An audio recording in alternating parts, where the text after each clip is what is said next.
Shalom Bapak Ibu Saudara sekalian yang dikasihi Tuhan. Shalom. Selamat pagi, apa kabar hari ini? Ya, suasana liburan ya. Tapi saya berharap kita semuanya bisa menikmati waktu-waktu yang berkualitas dengan keluarga ya. Haleluya. Terima kasih untuk hari ini kita mengucap syukur kepada Tuhan juga. Kalau Tuhan masih memberikan kesempatan untuk kita berkumpul, untuk kita beribadah. Sebelum kita mulai, mari masing-masing pribadi kita datang dengan ucapan syukur kita kepada Tuhan. Kita percaya bahwa setiap kita mengalami kebaikan Tuhan sepanjang minggu ini. Sehingga kita bisa datang kepadanya dengan ucapan syukur. Dalam ibadah ini kita membawa pujian syukur kita. Kita membawa penghormatan kita kepada Tuhan. Kita membawa pujian kita. Dan kita membuka hati kita supaya hari ini ada lawatan Tuhan yang Tuhan kerjakan atas hidup kita. Terima kasih Tuhan. Kami siap untuk memuliakan Engkau. Kami siap untuk memuji Engkau. Biar Engkau penuhi hati, pikiran dan mulut kami dengan puji-pujian dan pengagungan kepada Tuhan. Kami berikan segala hormat, syukur hanya bagi Engkau, Yesus Kristus Tuhan. Engkau yang menjadi pusat dari perhatian kami. Engkau menjadi fokus dalam semuanya Tuhan hari ini. Dalam nama Tuhan Yesus Kristus, mari kita berikan tepuk tangan yang terbaik buat Tuhan Yesus. Haleluya. Amin. Saudara kita semuanya bangkit berdiri, kita mau salam sehati satu dengan yang lain. Haleluya. Masuk hadiratnya dengan hati bersyukur. Kita percaya ada roh puji-pujian di tempat ini, amin. Ada sukacita mengalir di tengah kita. Haleluya. Mari tepuk tangan bersama-sama.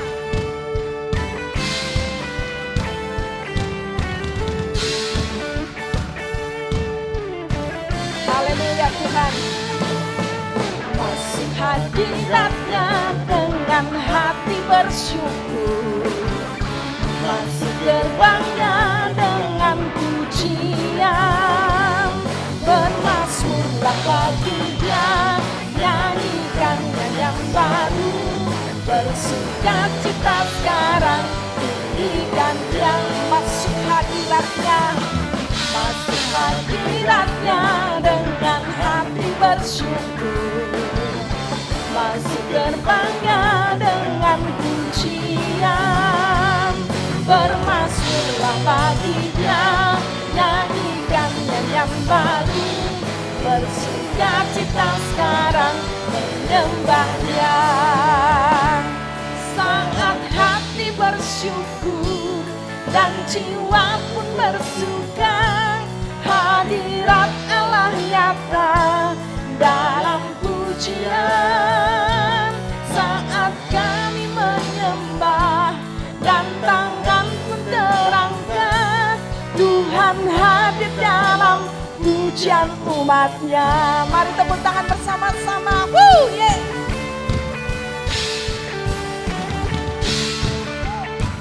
Haleluya Tuhan. Masuk hadiratnya dengan hati bersyukur. Masuk gerbangnya dengan pujian. Bermazmurlah bagi Dia, nyanyikan yang baru. Bersukacita sekarang, tinggikan Dia. Masuk hadiratnya. Masuk hadiratnya dengan hati bersyukur. Masuk gerbangnya dengan pujian. Bermazmurlah bagi Dia, nyanyikan yang baru. Bersukacita sekarang, menyembah Dia. Saat hati bersyukur dan jiwa pun bersuka. Hadirat Allah nyata dalam pujian. Saat kami menyembah dan tangan pun terangkat, Tuhan hadir dalam pujian umat. Saat kami bersyukur, saat hati bersyukur dan jiwa pun bersuka. Hadirat Allah nyata dalam pujian. Saat hati menyembah dan tanganku terangkat. Tuhan hadir dalam pujian umat. Saat hati bersyukur, saat hati bersyukur, dan jiwa pun bersuka, hadirat Allah nyata dalam pujian. Mari angkat tangan bersama-sama. Yes. Dan tanganku terangkat, Tuhan hadir dalam pujian umatnya. Tuhan hadir dalam pujian umatnya.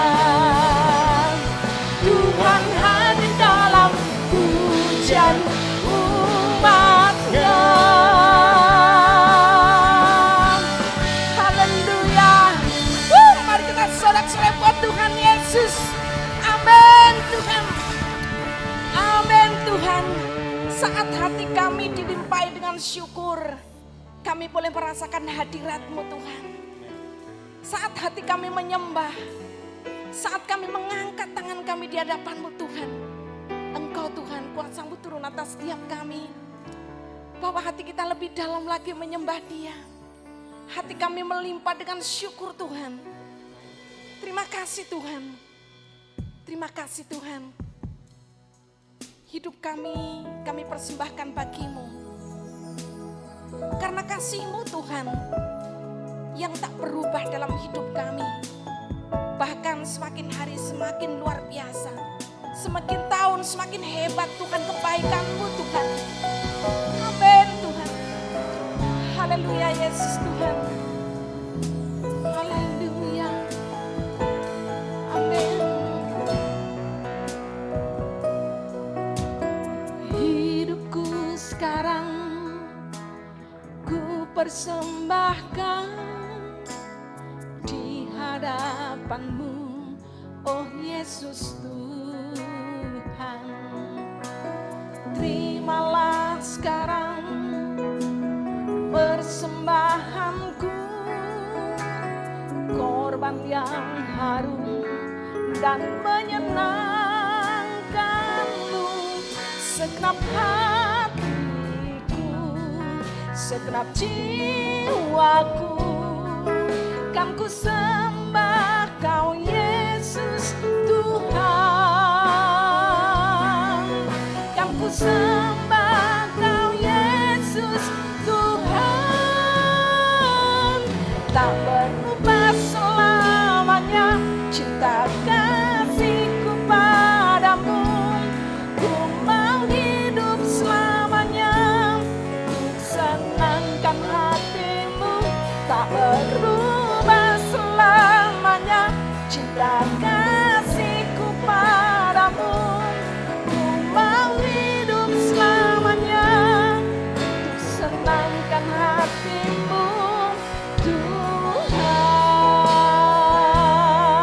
Biar lagu ini menjadi penyembahan kita kepadanya, sampai terus mengingat segala kebaikan Tuhan yang luar biasa atas hidup kita. Mari katakan bersama. Hidupku sekarang ku persembahkan di hadapan-Mu, oh Yesus Tuhan. Terimalah sekarang persembahanku, korban yang kudus dan menyenangkan-Mu. Segenap hatiku, segenap jiwaku, kan ku sembah Kau Yesus Tuhan. Kan ku sembah Kau, kan ku sembah Kau Yesus Tuhan. Tak berubah selamanya cinta kasih-Ku padamu. Mau hidup selamanya untuk senangkan hati.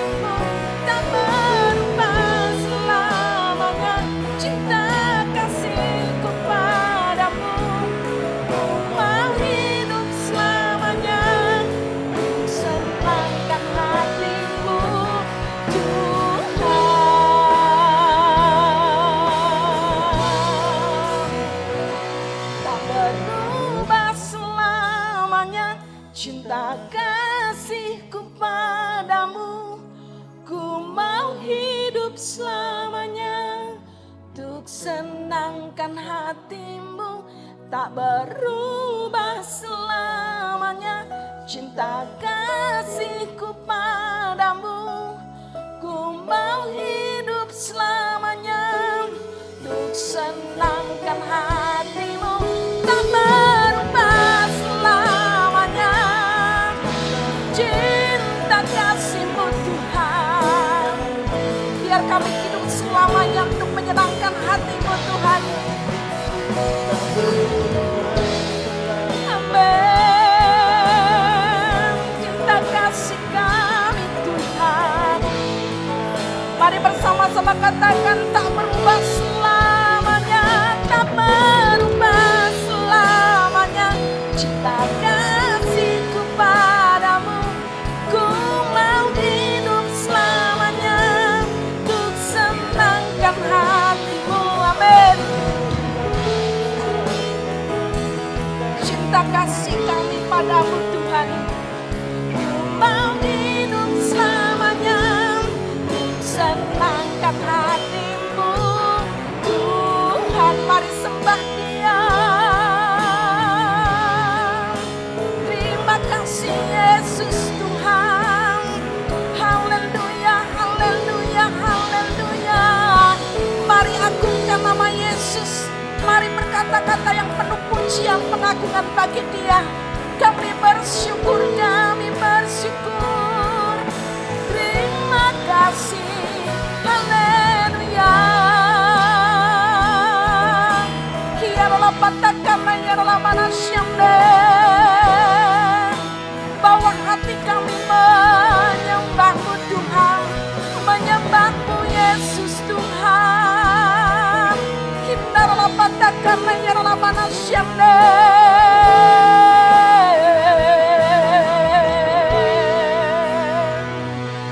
Menyenangkanmu, senangkanmu, hanya itu kerinduanku.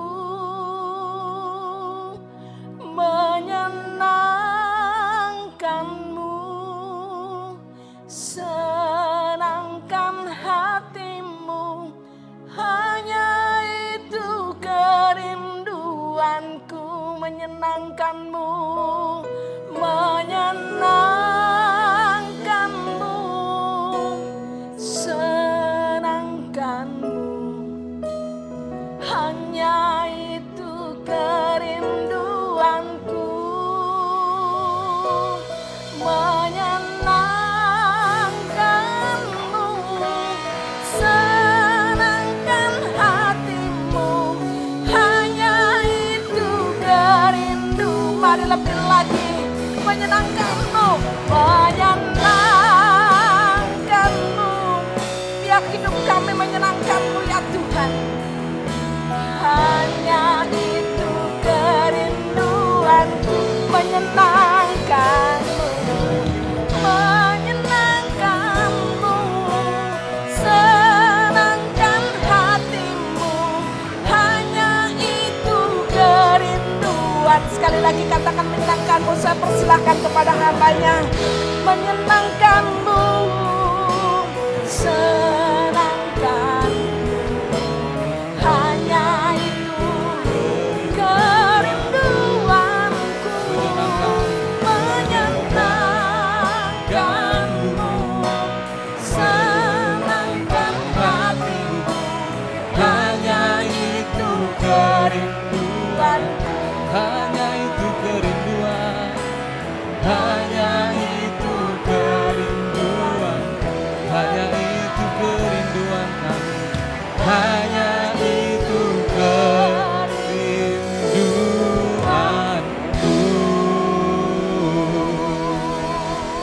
Haleluya. Berikan sorak-sorai yang luar biasa buat Tuhan kita. Haleluya, haleluya, haleluya.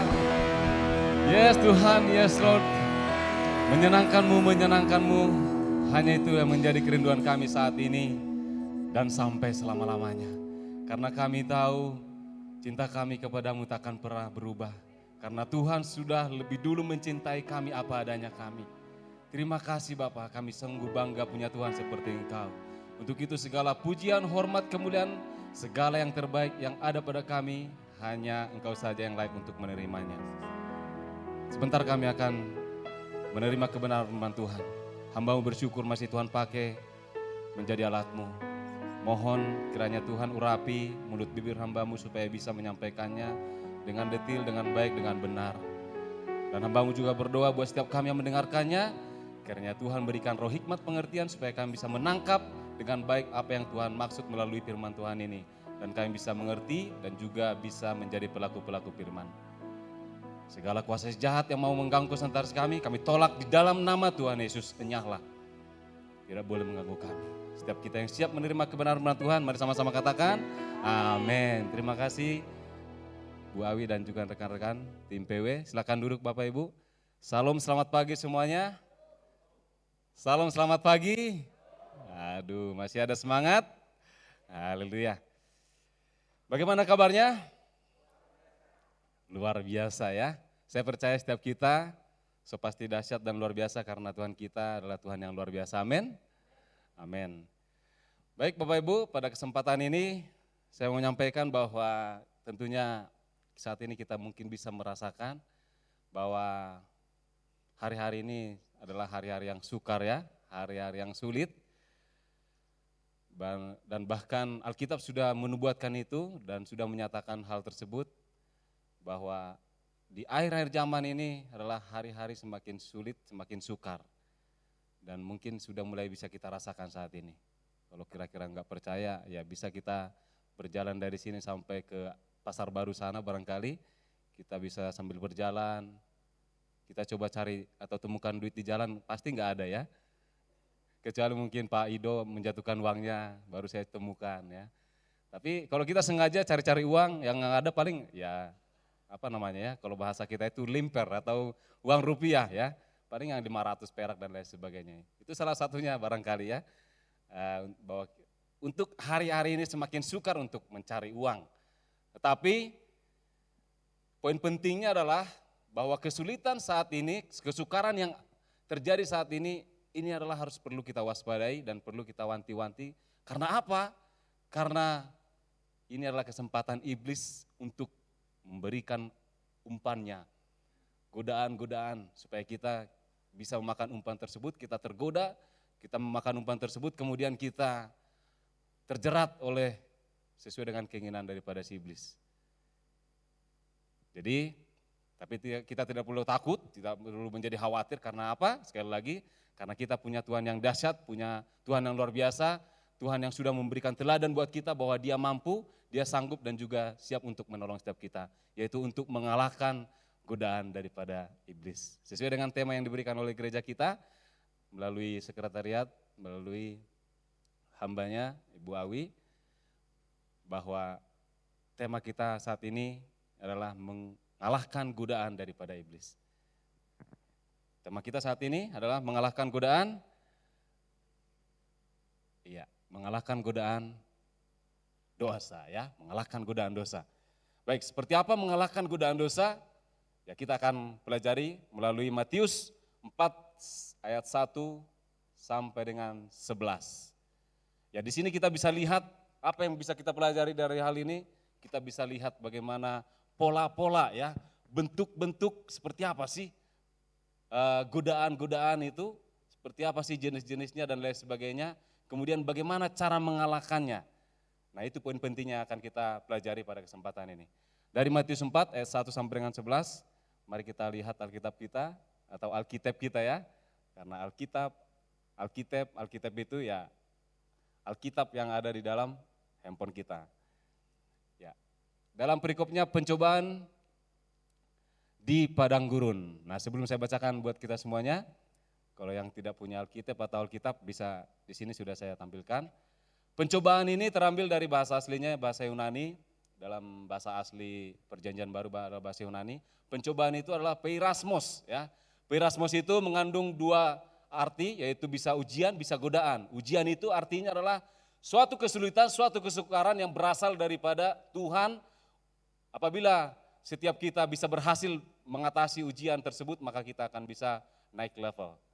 Tetapi yang satu lagi adalah godaan. Nah, godaan itu adalah berasal daripada si iblis atau dari kita sendiri. Nah, itu perbedaannya ya. Perbedaan daripada godaan dengan ujian. Tapi ini disebut dalam bahasanya adalah pencobaan.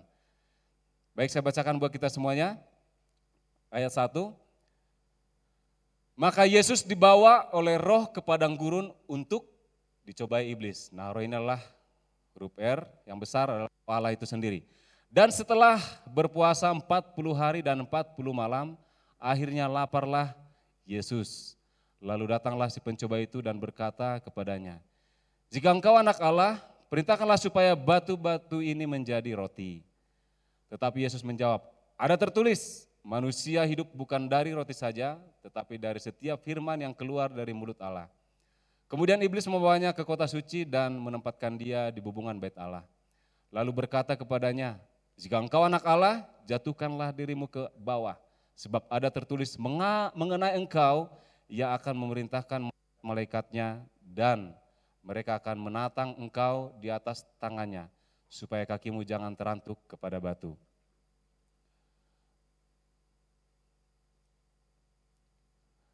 Ayat 7, Yesus berkata kepadanya, ada pula tertulis, janganlah engkau mencobai Tuhan Allahmu. Dan iblis membawanya pula ke atas gunung yang sangat tinggi dan memperlihatkan kepadanya semua kerajaan dunia dengan kemegahannya. Dan berkata kepadanya, semua itu akan kuberikan kepadamu jika engkau sujud menyembah aku. Maka berkatalah Yesus kepadanya, enyalah iblis, sebab ada tertulis engkau harus menyembah Tuhan Allahmu. Dan hanya kepada dia sajalah engkau berbakti. Lalu iblis meninggalkan dia. Dan lihatlah malaikat-malaikat datang melayani Yesus. Baik, dari pembacaan kita ini kita lihat latar belakang sebelumnya bahwa di mana umur 30 tahun Yesus meminta supaya Yohanes membaptis dia. Kenapa harus 30 tahun? Kalau sekarang kan tidak mesti harus 30 tahun untuk dibaptis ya. Memang pada masa zaman-zaman Yahudi umur 30 tahun lah yang dianggap udah mulai dewasa. Setelah dia diperlengkapi segala macam hal, kemudian dia dibaptis dan siap untuk melakukan pekerjaan Allah. Dan kita tahu usia Tuhan Yesus adalah 33,5 tahun di dunia ini, 30 tahun dia persiapan, kemudian umur 30 tahun juga dia dibaptis, dan 3,5 tahun dia melakukan pelayanan. Tapi hanya 3,5 tahun dia sudah begitu luar biasa hasil pelayanannya. Nah, kita sekarang udah sampai berapa tahun melayani ya? Sudah lebih daripada 3,5 tahun. Sudah seperti apa pelayanan yang kita berikan? Ya mari kita koreksi sama-sama, boleh kita lebih memotivasi diri kita masing-masing. Nah, di sini adalah poin pentingnya bahwa sebelumnya dia dibaptis oleh Yohanes, kemudian roh Allah itu, nah roh Allah itu sendiri adalah yang tinggal dalam Yesus, membawa dia kemana? Ke padang gurun, untuk apa? Untuk dicobai. Untuk dicobai di sana. Dan menjadi timbul pertanyaan dalam hati kita, loh Yesus kan Tuhan, kenapa dia harus dicobai? Nah, di sini perlu kita pahami, ini adalah masih berbicara tentang Trinitas ya, bahwa dalam diri Yesus itu sendiri ada dua hakikat, nah satu pribadi. Dua hakikat itu yang pertama adalah bahwa dia adalah manusia 100% dan Allah 100%. Nah, yang diuji adalah, atau yang digoda atau dicobai oleh iblis atas izin daripada Allah adalah sisi kemanusiaannya. Sisi kemanusiaannya. Supaya apa? Supaya itu adalah persiapan dia untuk melakukan pelayanan 3,5 tahun ke depan. Nah, kemudian yang menjadi pertanyaan juga, untuk apa? Untuk apa dia harus dicobai? Tujuannya apa? Kan gitu. Nah, tentunya bisa kita jawab bahwa melalui firman Tuhan ini, dia tujuannya adalah supaya memberikan teladan bagi setiap kita. Bahwa dalam Ibrani 4 ayat 14 sampai dengan 15, bahwa di sana dikatakan bahwa dia adalah imam besar yang agung, namanya Yesus, dan dia turut merasakan apa yang kita rasakan. Dia ikut dicobai dan lain sebagainya. Jadi Tuhan kita itulah Tuhan yang bukan hanya omdo, bukan hanya teori, omong doang bukan, tapi dia menjadi teladan, melakukan dulu, kemudian dia bisa menolong setiap kita. Jadi tujuannya adalah memberikan teladan, bagaimana teladan dia untuk bisa mengalahkan godaan-godaan daripada dosa tersebut. Nah, seperti apa godaan-godaannya yang bisa kita pelajari dari Matius 4 ayat 1 sampai dengan 11 ini? Kita tahu bahwa dalam dunia ini ya, dalam orang-orang di luar Tuhan Yesus pun tahu bahwa godaan-godaan itu kurang lebih tergolong dalam tiga tak katanya ya. Mungkin setiap kita pun udah mungkin hafal. Tak yang pertama apa kira-kira? Harta. Kemudian yang kedua? Tahta. Kemudian? Wanita. Golgota. Toyota. Toyota, ya? Ya, maksudnya ya itu ya, mobil, kendaraan lain sebagainya. Oh iya, sudah datang Pak ini ya, Pak Stevi dan juga Bu Sharon ya. Ya, selamat datang ya, sudah habis pelayanan jauh ya. Luar biasa. Ya, ada 3 tak, ada harta, tahta, wanita atau Toyota katanya kan. Nah, itu adalah godaan-godaan yang dikenal oleh banyak orang. Tetapi boleh saya bilang ada satu lagi tak, udah ada perevisian sesuai dengan zaman teknologi. Harta, tahta, wanita, jadi ada 4 tak. Yang terakhir adalah kuota katanya ya. Karena handphone dunia tanpa kuota seolah-olah enggak ada artinya ya. Apa namanya, handphone ini sebagus apapun merek handphonenya, tipenya, kalau enggak ada kuotanya seolah-olah handphone itu enggak ada artinya, taruh aja di situ. Tapi kalau ada wifi, apalagi yang gratis, wah itu enak ya segala macamnya. Jadi harta, tahta, wanita, dan kuota gitu ya. Yang terakhir itu apa namanya hanya tambahan-tambahan saja ya. Tapi kalau dipikir-pikir ada benarnya juga.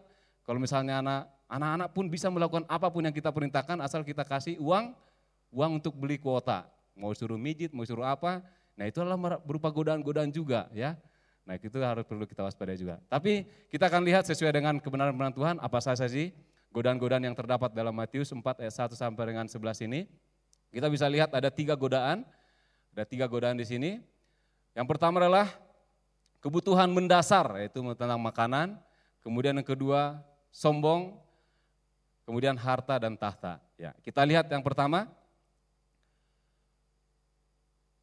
Godaan yang pertama adalah kebutuhan mendasar, yaitu tentang makanan. Nah, kita lihat lagi ke atas. Ayat 3 ya. Bahwa kita tahu, dan setelah berpuasa 40 hari dan 40 malam, akhirnya laparlah Yesus. Nah, kita tahu bahwa ketika Roh Allah membawa Yesus ke padang gurun. Nah, padang gurun ini adalah padang gurun yang terletak menurut William Barclay, ini adalah padang gurun namanya Yesimon. Yesimon itu terletak di antara Yerusalem dengan Laut Mati, dengan panjangnya 50 km dan lebarnya 20 km. Itu menurut William Barclay. Kemudian lalu datanglah si pencoba itu dan berkata kepadanya, jika engkau anak Allah, perintahkanlah supaya batu-batu ini menjadi roti. Nah, namanya orang berpuasa ya, yang terlintas itu dalam pikiran kita, apalagi udah jam 12, jam 1, jam 2, siang itu, apalagi terus tambah lagi ada seluar ada yang bakar ikan asin barangkali ya, goreng ikan asin itu aduh, bawaannya tuh pengen langsung buka hari itu juga. Terus lihat batu saja mungkin bisa seperti roti bakar atau roti bakpao dan lain sebagainya. Lihat segala sesuatu itu seolah-olah lihat makanan, segar kelihatannya, pengen makan saja. Nah di sini kita lihat bahwa Yesus digoda untuk, karena dia tahu dia sudah, Yesus ini sudah 40 hari 40 malam dia berpuasa. Saya tahu Bu Gembala sudah pernah berpuasa ya Bu ya, 1 bulan atau 40 hari juga Bu. 40 hari ya, itu pasti tantangannya banyak, godaannya banyak ya. Yang bisa melakukan itu ya dalam Alkitab ya Musa, Elia, ya Yesus ya. Dan di tempat kita Ibu Gembala yang sudah melakukannya. Yang terbayang-bayang itu saya aja 1 hari, 2 hari berpuasa, yang terbayang-bayang makanan ya. Makanan mulu, lihat segala sesuatu, lihat Pak Ido, wah makanan ini gitu ya. Pengennya mau makan aja ya gitu Pak ya. Nah, jadi gitu. Nah ini adalah godaan-godaan tentang makanan ini. Nah begitu banyak juga orang hal-hal mendasar, seperti makanan kita bisa lihat di media sosial hanya gara-gara makanan, dia bisa sampai mencuri, mencopet, berbohong, dan lain sebagainya. Hanya untuk masalah makanan. Alasannya begitu ditangkap, karena saya butuh untuk makan. Kita lihat di Alfamart yang mencuri susu buat bayinya, atau karena untuk susu untuk anak-anaknya katanya gitu kan. Jadi mengenai hal mendasar ini memang cukup riskan, dan ini dipakai untuk oleh iblis untuk apa? Untuk menggoda kita supaya kita tertarik dan kemudian kita jatuh dalam hal tersebut. Dan kita tahu cara kerja daripada iblis ini sangat-sangat jahat sekali. Dia pertama akan memberikan hal angin segar, seolah-olah kita masuk dalam suasana surgawi, tapi di ujungnya itu adalah suasana neraka.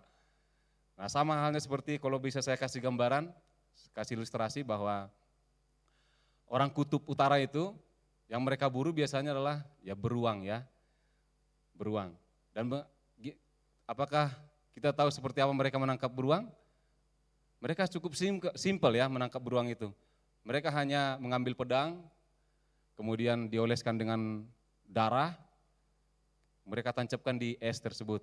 Kemudian mereka akan tunggu kurang lebih beberapa lama, tidak lama kemudian itu akan datang beruang. Kemudian karena apa dia datang? Karena ada aroma darah yang segar. Nah, kemudian dia datang dijilatin, setelah dijilatin segar.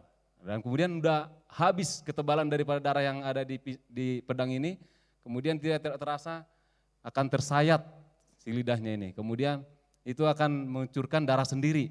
Wah, makin menucur, makin cucur, makin dihisap terus, makin segar dia, makin semangat. Padahal yang tidak sadar dia yang dihisapnya itu adalah darah sendiri. Dan yang terjadi dia kehabisan darah dan dia lemas dan dia mati. Nah, itulah cara kerja iblis. Nah, setiap kita pun jangan langsung senang ketika itu ada angin segar, kemudian ada hal-hal surgawi, kita langsung terima, kita senang, belum tentu itu dari Tuhan, bisa saja itu dari godaan iblis dan menyeret kita kepada hal-hal yang tidak baik. Nah, itu cara kerja iblis. Nah, kita pun di sini kita lihat bahwa Yesus digoda karena dia tahu dia bisa mengubah batu ini menjadi roti. Apa sih yang tidak bisa dilakukan? Tetapi Yesus tidak mau tergoda itu, dia mau tetap konsisten dengan apa yang Tuhan mau dalam hidupnya. Nah, kita pun jangan takut. Tapi kan masalah makan, kalau kita nggak makan, kita mati dong Pak.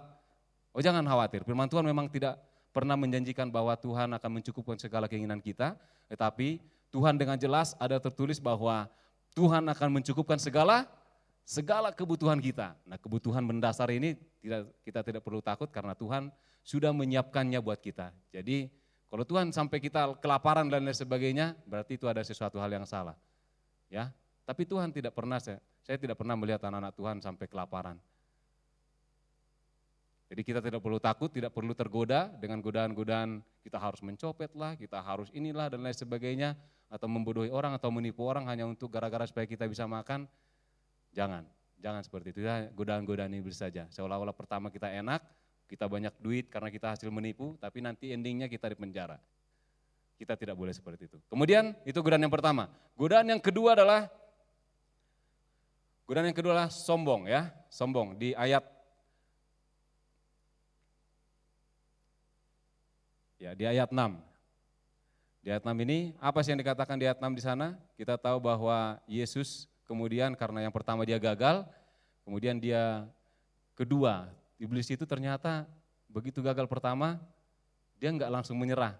Gagal 2 kali enggak menyerah, gagal 3 kali enggak menyerah.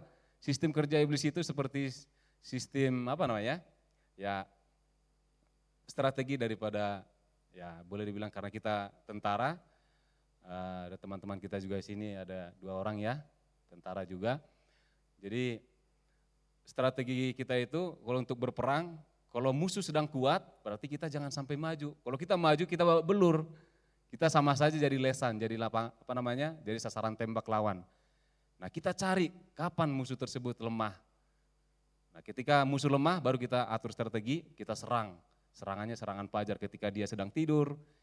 Biasanya kita melakukan serangan pada saat mereka istirahat, sedang lengah, sedang berpesta pora, seperti itu. Nah, iblis pun begitu, ketika kita sedang kuat-kuatnya doa puasa, kita sedang kuat-kuatnya untuk baca firman, persekutuan, membangun intim dengan Tuhan, percayalah Tuhan tidak, iblis tidak akan pernah menggodaimu. Tetapi ketika kita sedang lemah, banyak pencobaan, banyak ujian, kemudian sedang jatuh dalam ekonomi, dalam hal-hal yang lain, nah di situ kesempatan tuh iblis, hayu, orang rempuk, eta si tulus, eta keur loba masalah, pasti eta mah leuleus yang mulai nanaonan gitu kan, mulai simaan kalau orang Sunda mah. Nah, udah kita kejar aja, udahlah, lagi kayak gitu mah udah nggak usah banyak-banyak kita mah, udah cukup aja, Bro Jojo aja yang langsung ke sana, udah sendiri aja, nah, udah kayak gitu ya sistem kerjaan daripada iblis. Kemudian di sini juga kita lihat yang kedua adalah sombong. Kenapa saya katakan sombong? Bahwa di ayat 6 itu katakan bahwa jatuhkanlah dirimu. Pertama dia bawa ke kota suci, kemudian dia di atas bubungan bait Allah. Nah, kita tahu bahwa bait Allah itu adalah tempat beribadah, tempat orang untuk berkumpul di sana untuk beribadah. Nah, tentunya di sana banyak orang. Nah, dia tahu, saya mampatkan di banyak orang ini untuk apa? Supaya sombong, supaya dia menunjukkan kekuasaannya bahwa Yesus ini adalah Tuhan dan dia mampu untuk menjatuhkan dirinya. Bahkan dia berkata, ya iblis ini berkata ada tertulis. Nah, dia juga berkata ya, ada tertulis bahwa ketika engkau menjatuhkan dirimu, akan ada malaikat-malaikat yang akan menatang kau sehingga kakimu tidak akan jatuh, tidak akan terantuk. Nah, itu adalah menggoda supaya Yesus itu melakukan kuasanya, artinya dia menjadi sombong. Nah, kita akan kadang-kadang kita tidak sadar bahwa kita ini akan tergoda kadang-kadang sombong ya. Saya pun pribadi seperti itu, terkadang sombong ya, enggak sadar. Ciri-ciri orang sombong itu adalah dia tidak sadar bahwa dirinya adalah sombong gitu ya. Nah, adakah orang sombong di sini? Ada orang sombong di sini? Nah, itu barusan ya kata-katanya, orang sombong itu dia tidak sadar bahwa dirinya sombong. Nah, berarti yang kurang-kurang sadar yang yang tidak angkat tangan ya, saya tidak mengatakannya ya. Itu sesuai dengan permainan kata-kata saja. Tapi ada benarnya juga ya. Tidak sadar kita bahwa kita ini sombong. Nah, kebalikan dari sombong itu adalah ya kita rendah hati, orang yang mau dikasih tahu, dikritik, disampaikan. Nah, kita itu adalah godaan-godaan. Karena orang sombong, apa sih lo? Kita sebetulnya mampu untuk berbuat itu, tapi kita harus bisa menahan diri untuk tidak berbuat itu. Nah, contohnya nih, kayak kita, kadang-kadang banyak tuh yang menggoda kita ya, apalagi yang khusus mendekati bawa-bawa firman Tuhan, apalagi yang godaan-godaan seperti ini nih, bawa firman Tuhan seperti ini gak gampang. Kita seolah-olah iblis itu tahu, si Tulus ini mau bawa firman Tuhan tentang mengalahkan godaan dosa ini. Saya dulu yang diserang ya. Tadi di jalan lah, kadang-kadang kita udah sesuai jalur tapi orang kok senang-senangnya ngelaksonin lah, marahin kita lah. Kalau dalam hati, emangnya lu siapa sih? Saya kejar kamu, main fisik aja berdua duel kayaknya nggak ada salah, main hukum juga ayo, kan gitu.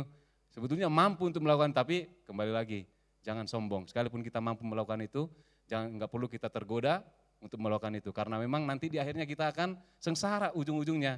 Lebih baik kita merendah, mengalah, seperti Yesus, dia tidak melakukan apa yang diperintahkannya untuk menunjukkan kemampuannya di depan orang banyak, dia tidak perlu sombong. Itu yang kedua. Yang ketiga adalah, karena waktu terus berjalan, yang ketiga, yaitu tentang harta dan tahta ya, harta dan tahta. Ayat 8 dan 9, di sini kita lihat sebelumnya bahwa dan iblis membawanya pula ke atas gunung yang sangat tinggi dan memperlihatkan kepadanya semua kerajaan dunia. Nah, kerajaan dunia ini berkata tentang tahta ya, jabatan dan lain sebagainya, dan dengan kemegahannya. Kemegahannya itu berbicara tentang ya harta. Tahta dan harta, begitu banyak orang juga tergelincir dalam harta dan tahta.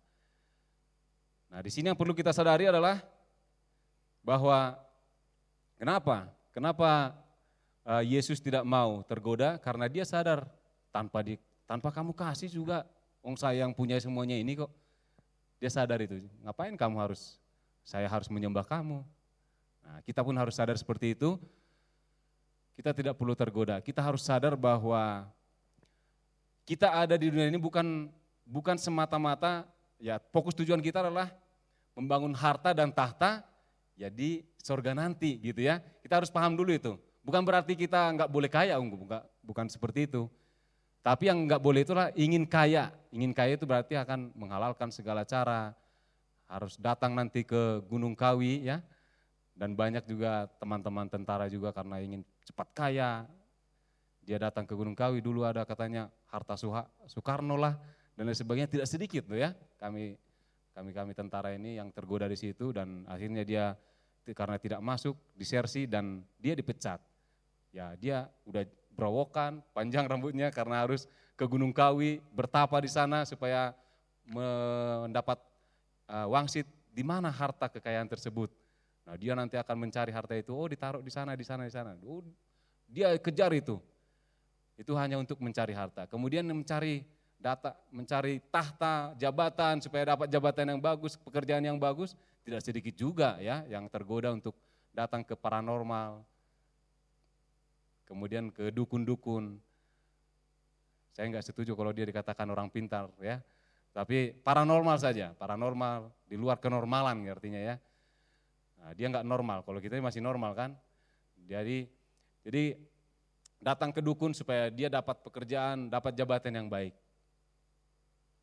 Nah, kita perlu sadar bahwa kita tidak boleh tergoda hal seperti itu.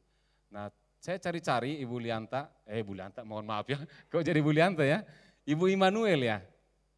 Tadi saya mau izin dulu, mau kesaksian tentang apa yang kami bercerita di bawah. Ibu Immanuel itu yang tinggal di Cinangka ya? Cilenyi ya, cuman gak hadir, saya mau izin. Nah itulah risikonya kalau Bapak Ibu ngobrol-ngobrol sama pembicara ya. Karena apa? Karena satu saat ketika dia mempersiapkan khotbahnya, dia akan mengingat, dari Pak Henry kemarin saya ngobrol-ngobrol ini. Tapi tetap tenang saja Bapak Ibu, kita punya kode etik, artinya kita akan minta izin dulu sama yang bersangkutan, supaya apakah boleh disaksikan atau enggak. Nah saya belum minta izin, saya enggak tahu boleh disaksikan apa enggak, tapi ini hal yang positif kok ya. Saya hal yang positif, ya nanti saya izin belakangan saja ya, karena ini hal yang positif dan saya rasa Ibu juga enggak keberatan, tapi nanti saya akan izin belakangan karena beliaunya enggak hadir. Waktu kita ngobrol-ngobrol di meja depan sekretariat, Pak Tulus saya hari ini saya ninggalkan ini loh Pak Tulus, tinggalkan ada yang order 300 porsi makanan gitu kan. Tapi saya enggak ambil itu, saya memilih datang ke gereja katanya gitu. Wah luar biasa Bu, untungnya lumayan ya Wah, ya lumayan. Tapi Ibu damai sejahtera enggak? Damai sejahtera, takutnya kan kepikiran gitu kan, karena ada yang kayak gitu. Nah itu adalah berupa godaan-godaan, biasanya godaan seperti itu ketika kita mau datang ke gereja adalah beli ini, kalau yang warung ya, beli ini, beli itu, beli ini. Kalau yang usaha barangkali, saya order ini ya, ini dan sebagainya. Boleh nggak diantar hari Minggu? Kadang-kadang di situ, tantangannya itu di situ. Tetapi Ibu Immanuel berhasil dan dia memilih datang ke gereja minggu kemarin. Ya, saya bilang, memang Bu, saat ini Ibu nggak dapatkan rezekinya, tapi percayalah Tuhan akan gantikan berlipat kali ganda. Karena firman Tuhan katakan Matius 6 ayat 33, carilah dahulu kerajaan Allah maka segala sesuatu akan ditambahkan kepadamu. Nah itu yang firman Tuhan janjikan dan kita percaya bahwa firman Tuhan itulah ya dan amin. Jadi kita tidak perlu takut tentang apa yang rezeki yang harus kita terima. Kalau dia datang di hari Minggu, ya itulah godaan-godaan itu.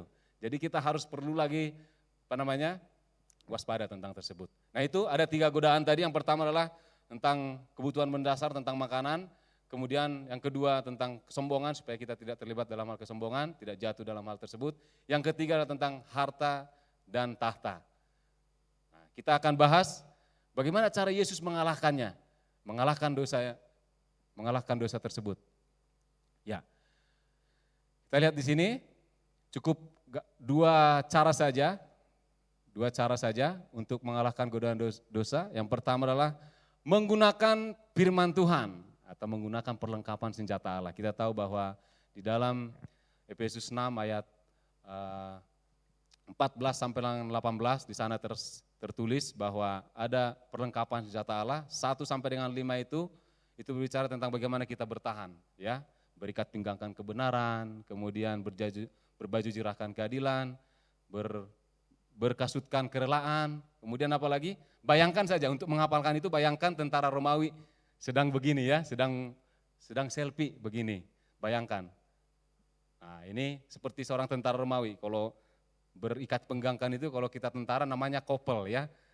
Berikat penggangan kebenaran. Kemudian berbaju jirakan, ini alat pelindung diri.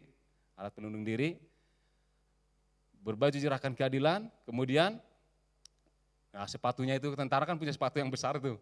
Nah, sepatu PDL itu berkasutkan kerelaan. Kemudian perisai iman, kemudian ketopong keselamatan seperti helm. Dan terakhir adalah pedang roh. Pedang roh itu adalah firman Tuhan ini. Terambil dari ayat 4, 7, 10, tidak perlu saya buka lagi. 4 itu adalah berbicara tentang bagaimana Tuhan berkata, ada tertulis, semua katakan ya, ada tertulis bahwa, ya kita lihat ya supaya enggak ragu-ragu.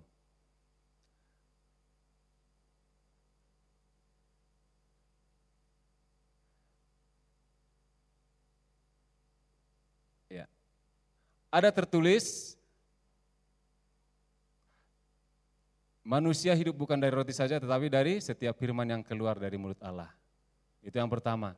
Yang kedua, ada tertulis lagi bahwa jangan kau mencobai Tuhan Allahmu. Kemudian yang ketiga, jangan ada tertulis, semuanya yang dipakai adalah firman Tuhan ya. Firman Tuhan ini sebenarnya cukup simpel dan sederhana. Tetapi ini pun kita lakukan, kita akan berkemenangan senantiasa. Nah ini, maka berkatalah Yesus kepadanya, enyalah iblis sebab ada tertulis engkau harus menyembah Tuhan Allahmu dan hanya kepada Dia sajalah engkau berbakti. Jadi kita gunakan 1-5 perlengkapan senjata Allah untuk mempertahankan diri, kemudian kalau kita hanya bertahan terus kita akan babak belur. Jadi kita harus mengusir iblis tersebut dengan apa? Dengan pedang roh, yaitu pedangan firman-Nya. Nah untuk itu kita harus paham dong gimana kita supaya kita bisa berkata ada tertulis di mana tertulisnya, kata si iblis ini kan, tertulis di mana hayo gitu kan, di mana ya gitu. Ntar saya lihat dulu, udah keburu digebukin kepala kita ya. Jadi mau nggak mau ya kita harus rajin baca firman Tuhan, kemudian menghafalkannya, merenungkan dan melakukannya supaya kita lancar. Begitu ada godaan iblis kita mau marah nih, ada tertulis jangan cepat marah. Tapi lambatlah berkata-kata, cepat mendengar. Seperti itu ya dalam Yakobus. Kemudian apalagi godaan-godaan yang lain. Kita tergoda dengan harta seperti Ibu Immanuel. Ada godaan untuk mendapatkan order. Ada tertulis, Matius 6 ayat 33, carilah dahulu kerajaan Allah. Nah, maka segalanya akan tambah kepadamu. Nah dengan seperti itu kita akan bisa mengalahkan daripada godaan-godaan iblis. Kemudian yang kedua adalah, tidak lama lagi ini yang terakhir.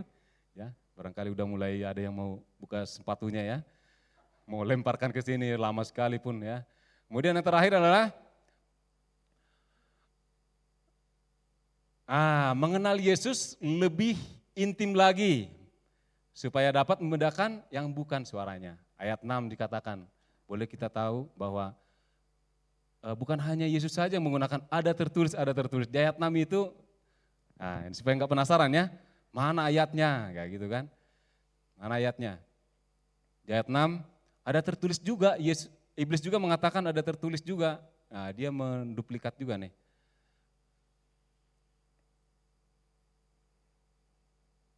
Nah, di ayat 6 ini, lalu berkata kepada Tuhan, iblis berkata kepada Tuhan, jika engkau anak Allah, jatuhkanlah dirimu ke bawah sebab ada tertulis. Nah, dia juga berkata ada tertulis, jadi artinya jangan sampai ada tertulis. Ini dari Tuhan apa dari hantu gitu kan, karena apa? Percayalah suara Tuhan dan suara hantu itu beda tipis ya. Coba Tuhan. Nah, dari Tuhan bisa jadi hantu ya. Jadi harus hati-hati kita. Itu mana suara Tuhan, mana suara hantu. Nah, salah satu contoh ilustrasi buat kita, saya sering dalam mengadakan kepelatihan dan dalam kepelatihan tersebut selalu kita biasakan sisipkan beberapa moto ya. Jadi ada kurang lebih 2 hari 1 malam atau 3 hari 2 malam pelatihan tersebut. Di hari-hari terakhir kita akan tes moto yang sudah kita berikan. Contohnya ketika ada seruan moto, maka semua peserta pelatihan akan menyebutkan motonya, moto yang sudah kita bagikan. Contoh, moto, berani berubah, berani terbuka. Bukan soal benar atau salah, tetapi respon. Tidak ada kemuliaan tanpa pengorbanan. Contohnya begitu ya. Pokoknya setiap ada seruan, siapapun yang berseru moto, maka pasti akan disebutkan berani berubah, berani terbuka. Bukan soal benar atau salah, tetapi respon. Tidak ada kemuliaan tanpa pengorbanan. Nah, di hari terakhir biasanya ada pengujian ya. Nah, saya hanya tambahkan sedikit, rubah moto. Itu kan T-nya 2, yang T-nya yang moto. T-nya, salah satu T-nya itu saya ganti dengan L, jadi molto gitu ya. Nah, kadang-kadang pertama saya bilang, moto, berani berubah, berani terbuka. Bukan soal benar atau salah, tetapi respon. Tidak ada kemuliaan tanpa pengorbanan. Moto, masih yang sama. Tapi ketiga kali saya ucapkan molto, masih aja ucapkan moto tersebut. Molto, sampai dengan terus berulang-ulang. Mungkin ada 1-2 orang yang mulai molto teh naon ya. Tapi karena ikut-ikutan temannya, ngikut bukan soal benar atau salah, tapi respon. Tidak ada kemuliaan tanpa pengorbanan. Harusnya mereka diam, kalau enggak diam pun ya mereka harusnya, ya molto itu pengharum baju, begitu aja ya. Jadi enggak mesti harus lagi mengucapkan moto yang ada. Jadi ini berbicara tentang bagaimana suara Tuhan, suara iblis itu beda-beda tipis. Jadi bagaimana caranya? Ya harus kita membangun hubungan intim dengan Tuhan supaya kita kenal suara gembala kita. Kita kenal suara seperti yang melihara sapi, yang melihara domba. Dia kenal siapa bosnya dan lain sebagainya karena dia punya hubungan yang intim dengan Tuhan. Baik, dari hal ini kita bisa belajar, saya undang pemain musik untuk maju ke depan. Secara kesimpulan, dari Matius 4 ayat 1 sampai dengan 11 ini kita belajar bagaimana tipe-tipe atau pola atau bentuk daripada godaan-godaan iblis itu sendiri. Yang pertama adalah jangan sampai kita tergoda dalam hal-hal kebutuhan mendasar kita, sekalipun itu sangat penting, percaya bahwa Tuhan akan menyiapkan segala satunya buat kita. Yang kedua, jangan jatuh dalam kesombongan. Ketiga adalah, ayo kita juga jangan jatuh dalam harta dan tahta. Kita harus siap, harus minta petunjuk. Bagaimana caranya? Ayo bangun hubungan intim dengan Tuhan dan gunakan seluruh perlengkapan senjata Allah dan usir iblis itu dengan menggunakan pedang roh firman Tuhan. Terima kasih Tuhan. Mari kita angkat sebuah pujian, Engkaulah perisaiku. Mari saya undang setiap kita untuk boleh bangkit berdiri. Kita sambil renungkan, apakah kita saat ini masih berada dalam godaan-godaan iblis dan lain sebagainya. Kalau enggak, hari ini ambil keputusan kita mau mengalahkannya. Engkaulah perisaiku saat badai hidup menerpaku. Firman-Mu di jalanku, terangkan jiwaku, ku kan berdiri di tengah badai dengan kekuatan yang Kau berikan. Sampai kapanpun ku kan bertahan karena Yesus selalu menopang. Sekali lagi kita nyanyikan dari atas. Kita sama-sama katakan bahwa Tuhan adalah perisai kita. Yes Tuhan, haleluya.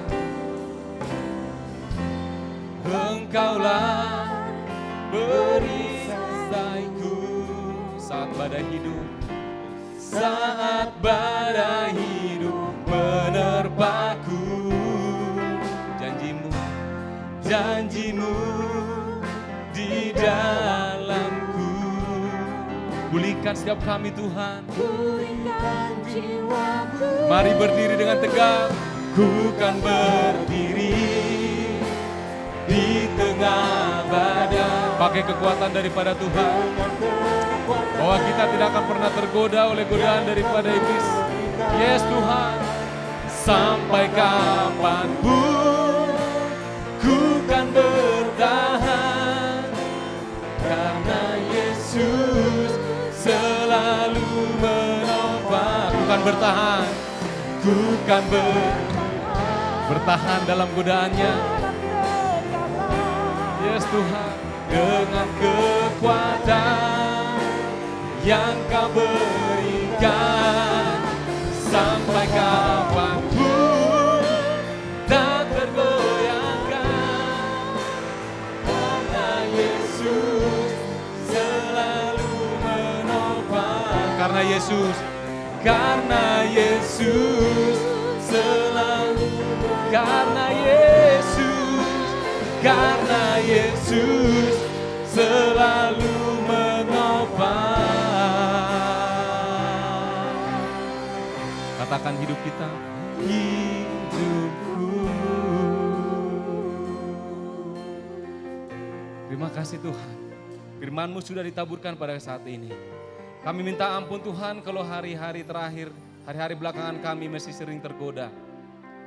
Jatuh dalam kesombongan, tergoda dalam hal kebutuhan-kebutuhan kami. Kami sibuk mengurusi diri kami Tuhan, tentang harta, tentang pekerjaan kami, jabatan kami dan lain semuanya Tuhan.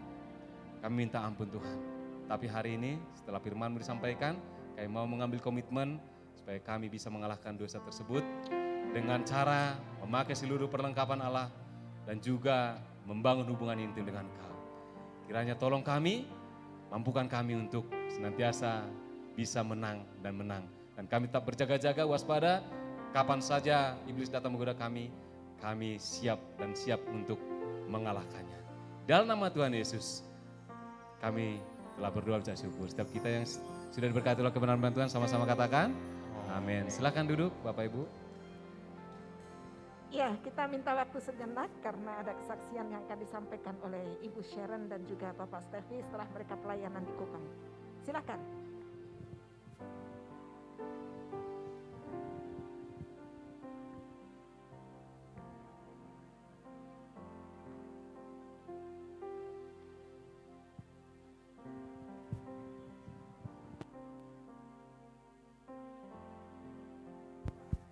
Udah lupa nggak pakai mic.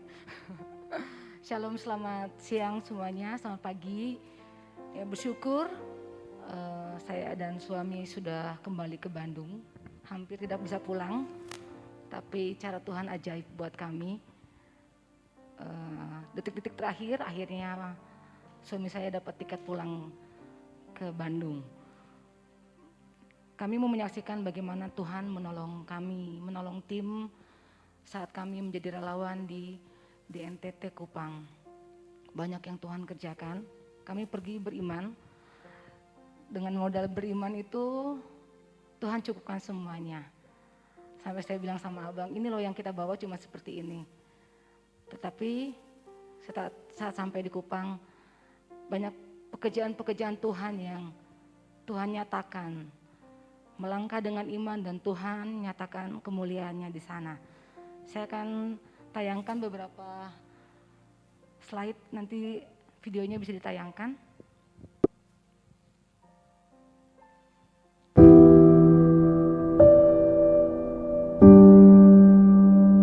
Ini di Tua Pukan, di pengungsian yang habis tersapu sama banjir.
Ya, mau saya tambahkan sedikit bahwa kenyataan ya ketika kita ada di sana, gereja-gereja di sana sangat kurang sekali untuk mengambil bagian untuk anak-anak di tempat ini. Salah satu tadi yang anak-anak di Tuapukan itu, yang ada 150 anak-anak kecil, ada sekitar 72 keluarga, kaum-kaum dari Ketompet Duafa sudah masuk ke dalam sana. Jadi kita berusaha untuk bagaimana mengambil alih lagi itu. Dengan cara apa? Kita berpikir untuk terus, karena benar tadi dikatakan sama Pak Tulus, ketika seseorang sudah lapar, mereka akan berbuat apa saja. Mereka bisa mengambil apa saja. Ketika orang kekurangan, mereka bisa buka baju, bergeser telanjang, mereka nggak peduli. Tapi ketika orang lapar, itu lain perkara. Mereka bisa menjual iman mereka. Ini yang saya pertahankan. Jadi tim kadang-kadang ketika kita ngadain ibu-ibu, para wanita mengadakan trauma healing untuk anak-anaknya, saya kumpulin orang-orang tuanya. Baru di situ saya tantang, saya berikan firman, saya berikan kekuatan agar terus mempertahankan iman mereka. Karena yaitu kekurangan dari kesatuan tubuh Kristus di sana sangat kurang sekali. Makanya ya selain berdoa memang doa memang utama bagi, tapi hal yang nyata juga harus bagaimana kita dapat memberikan apa yang menjadi kebutuhan mereka untuk mempertahankan mereka. Ya memang ada rencana kami dan saya dan istri akan kembali ke sana karena mungkin secara dari lihat dari layar biasa aja, tapi kalau kita lihat kenyataan di sana sangat-sangat traumatis sekali. Sangat sedih sekali saya melihat anak-anak di sana. Bagaimana anak-anak di sini bisa bermain, tapi anak-anak di sana hanya untuk mencari. Dan saya perhatikan di sana. Mereka makan apa sih buah? Terong bulat. Mereka makan seperti jambu, sangat nikmat sekali. Kita di sini untuk lalapan, hanya terong biasa aja kita kayaknya udah nggak biasa. Tapi di sana terong bulat itu mereka makan kayak, nikmat sekali, gitu. Jadi banyak hal yang memang bisa kita berikan untuk mengubah atau mempertahankan mereka, untuk mengambil alih mereka kembali. Saya dengan teman-teman selalu berjuang. Jangan sampai dompet-dompet duafa ini masuk, dan ada satu yang sudah mereka menangkan, satu kampung sudah mereka menangkan di sana. Kita terlambat masuk. Ketika kita sana terus ada adik teman saya, dia mengatakan bahwa satu kampung sana mereka sudah berpindah karena kebutuhan mereka. Mereka berikan segala kebutuhan mereka dan ya tujuan mereka hanya untuk mengislamkan, dan itu sudah terjadi. Dan makanya kami bergerak cepat untuk terus mempertahankan. Tolong terus dukung dalam doa agar kantong-kantong kita ini di sana tidak merubah iman mereka, tapi terus bertahan kepada Tuhan Yesus. Terima kasih, itu saja yang bisa saya berikan.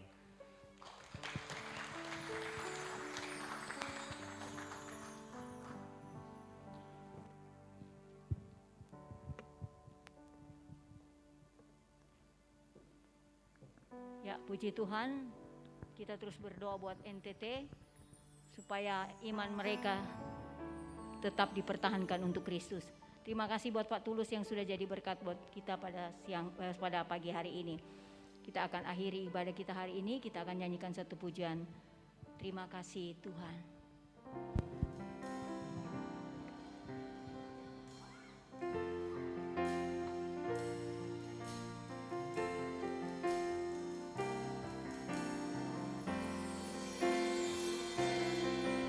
Terima kasih Tuhan untuk kasih setiamu yang ku alami dalam hidupku.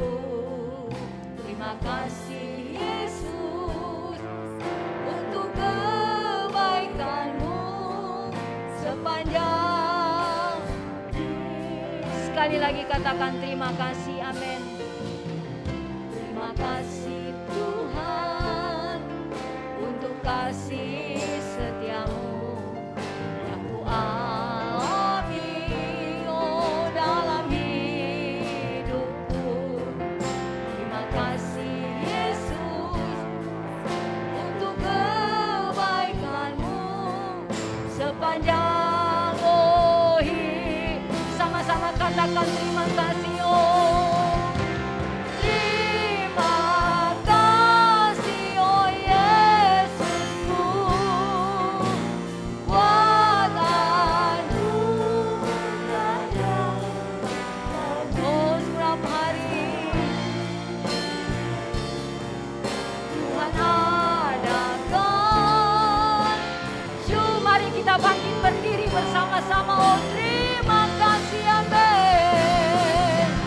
Terima kasih Yesusku buat anugerah yang Kau berikan hari ini, amin.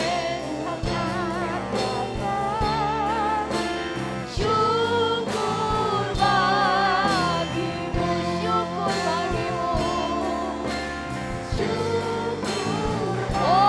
Syukur bagimu. Syukur bagimu.